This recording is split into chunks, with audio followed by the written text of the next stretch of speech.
Hello friends, मैं निगमानंद साहू, मेरे YouTube channel पर आपका स्वागत है। अगर आपने मेरे चैनल को अभी तक सब्सक्राइब नहीं किया है, तुरंत सब्सक्राइब करें, क्योंकि आज ऐसे ही एक आईपीओ के बारे में डिस्कस करने वाले हैं। जो आईपीओ में आप अगर इन्वेस्ट करते हैं, आपको अच्छा खासा प्रॉफिट मिलने वाला है। आज इस वीडियो में आप बने रहिए मेरे वीडियो के एंड तक।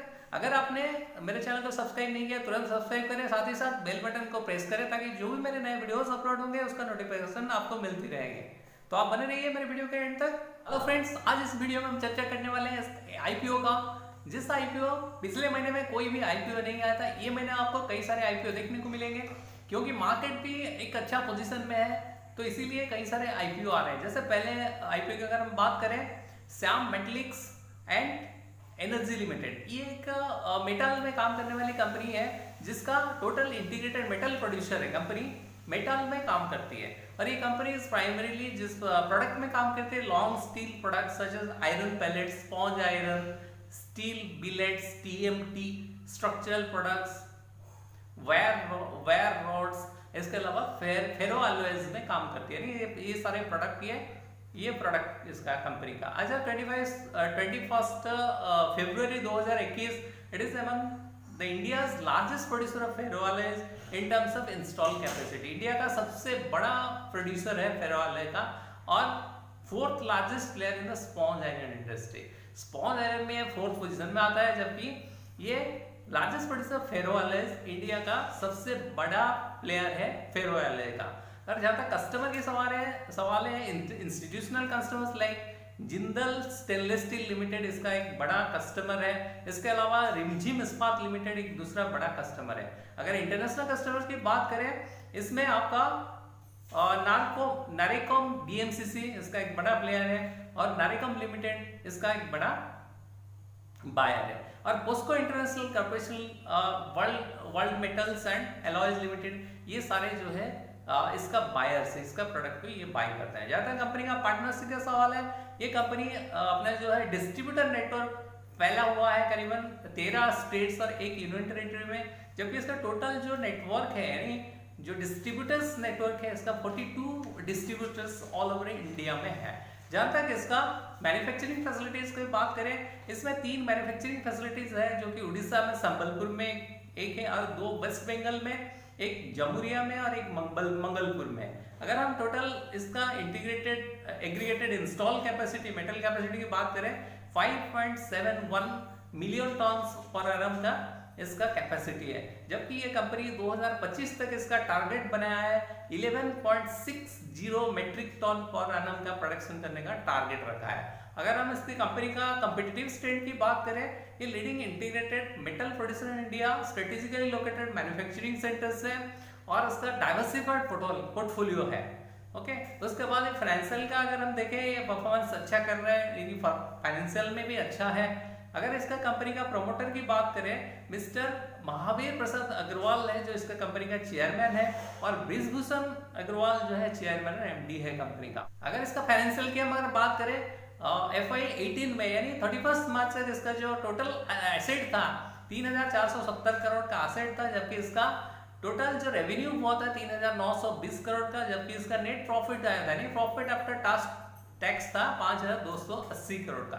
अगर FY 19 की बात करें, यानी टिल 31 मार्च 19 की बात करें, इसका टोटल जो रेवेन्यू जनरेशन, टोटल जो एसेट था 4052 करोड़ का था, जबकि इसका जो टोटल रेवेन्यू जनरेशन होता है 4684 करोड़ का था, और नेट प्रॉफिट यानी प्रॉफिट आफ्टर टैक्स जो था 6367 करोड़ का, यानी 6367 करोड़ का था। और 31 मार्च 2020 तक हम इसका एसेट देखें तो 5203 रुपीज का टोटल एसेट था। इसका रेवेन्यू था 4395 करोड़ का, जबकि प्रॉफिट आफ्टर टैक्स था 3403 करोड़ का।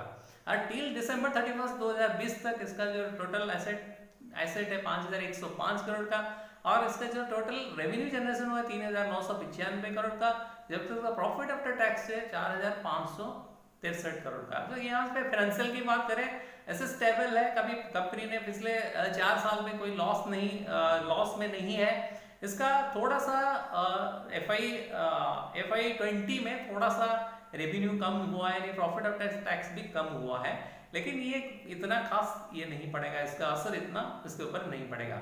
आइए जानते हैं इसका ऑब्जेक्टिव क्या है। इशू का ऑब्जेक्टिव क्या है? इसका ऑब्जेक्टिव है कि कंपनी का जो रीपेमेंट करेगा, लोन जो कंपनी का है, सब्सिडरी कंपनी SSPL है, उसका डेट को फुल्ली या पार्शियली रीपे करेगा और जनरल कॉर्पस पर्पस के लिए ये IPO इसमें लॉन्च किया है। आइए जानते हैं IPO का डिटेल, यानी श्याम मेटलिक्स IPO का पूरा डिटेल जानते हैं। इसका IPO ओपन होने जा रहा है 14 जून को और क्लोज होने वाला है 18 जून को। और इसका इशू टाइप रहेगा बुक बिल्डिंग इशू और इसका फेस वैल्यू रहेगा 10 रुपए। इसका प्राइस बैंड है 303 रुपए से 306 रुपए पर इक्विटी शेयर।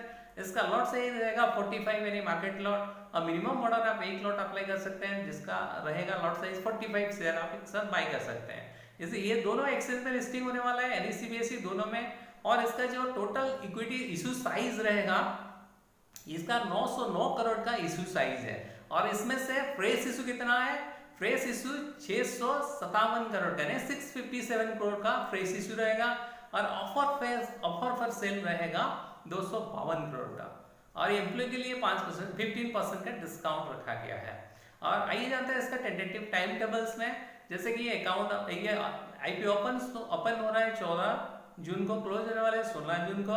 21 तारीख को बेसिस ऑफ अलॉटमेंट रहेगा 21 जून को, जबकि इसका इनिशिएशन रिफंड्स रहेगा 22 जून को। और क्रेडिट ऑफ शेयर्स आएगा खाते में, डिमैट खाते में शेयर आएंगे 23 तारीख को। और IPO लिस्टिंग होने वाला है, जो डेट निर्धारित किया गया है और 24 जून को इसका डेट निर्धारित किया गया है IPO लिस्टिंग का। आइए समझते हैं इसका IPO का लॉट साइज क्या है, कितने पैसे लगेंगे। आप अगर मिनिमम एक रिटेल इन्वेस्टर एक लॉट बाई करना चाहेगा तो आपको एक लॉट में 45 शेयर्स मिलेंगे। जबकि इसका वैल्यूएशन रहेगा 13,770 रुपए, यानी 13,770 रुपए देके आप एक लॉट के लिए बाई कर सकते हैं। और maximum retail individual 14 number of lot कितना 14 बाई कर सकता है ज्यादा से ज्यादा, जिसका 630 शेयर्स होंगे, नंबर ऑफ शेयर 630 होंगे। और इसका टोटल वैल्यूएशन जो होगा करीबन 1,92,780 रुपए होगा। और इसका जो IPO है सैम मेटलिक IPO का प्रोमोटर होल्डिंग 100% था। इशू आने के बाद पोस्ट इशू हो जाएगा 88.35%। और इसका GMP की आखिर में जो सबका इंतजार होता है GMP के बारे में कि हमें ये IPO में IPO करना चाहिए या नहीं करना चाहिए। अगर हम फंडामेंटल की बात करें, ये एक बेहतर ऑप्शन हो सकता है लॉन्ग टर्म में भी और शॉर्ट टर्म में भी आप इसमें इन्वेस्टमेंट कर सकते हैं, यानी लिस्टिंग गेम के लिए आप इसका अप्लाई कर सकते हैं। अगर हम इसकी बात करें, फाइनेंशियल बहुत अच्छा है। और इसका जो GMP की हम अगर बात करें, GMP आज के डेट में GMP की बात करें टिल संडे इसका जो GMP था 130 रुपए पर शेयर के हिसाब से GMP था। अगर कंपनी इसको इश्यू करती है, इसका प्राइस जो है प्राइस बैंड पे अगर 300 मैक्सिमम जो होता है ना कट ऑफ प्राइस होता है 303 रुपए जो है इसका कट ऑफ प्राइस रहेगा। कट ऑफ प्राइस अगर 306 रुपए है, इसका कट ऑफ प्राइस में हमेशा अप्लाई करिएगा। इसका जो प्राइस है 306 रुपए है। अगर इसमें एक लॉट अगर प्रीमियम की बात करें 130 रुपए, करीबन ये 436 रुपए के आसपास अपन हो सकता है। अगर ये GMP में चेंजेस भी आ सकते हैं लिस्टिंग होने तक, लेकिन जहां तक फंडामेंटल का सवाल है, ये एक अच्छा परफॉर्मिंग कंपनीज है। और जहां तक स्टील सेक्टर में अच्छा उछाल देखने को मिल रहा है कई दिनों से, तो ये आगे भी देखने को मिलेगा। तो ये एक सही टाइम है ये IPO लाने का कंपनी का। ये मेरा पर्सनल व्यूज है, इसमें अप्लाई करना है या नहीं करना है आप अपना फाइनेंशियल एडवाइजर से एक बार जरूर सलाह ले। ये IPO में अप्लाई करने से पहले अपना फाइनेंशियल एडवाइजर से एक बार सलाह जरूर ले। अगर आपने अभी तक डिमार्ट अकाउंट नहीं खुलवाया है तो हम ICICI डायरेक्ट के थ्रू आप अकाउंट करा सकते हैं फ्री ऑफ कॉस्ट में। हम इसमें आपको लिंक दे देंगे डिस्क्रिप्शन में, आप जाके वहां पे फ्री में अपना अकाउंट खुलवा सकते हैं। So thanks for watching my video. अगर मेरे वीडियो आपको पसंद आए तो लाइक शेयर करना ना भूलिए, साथ ही साथ मेरे चैनल को सब्सक्राइब करें। Thanks for watching my video.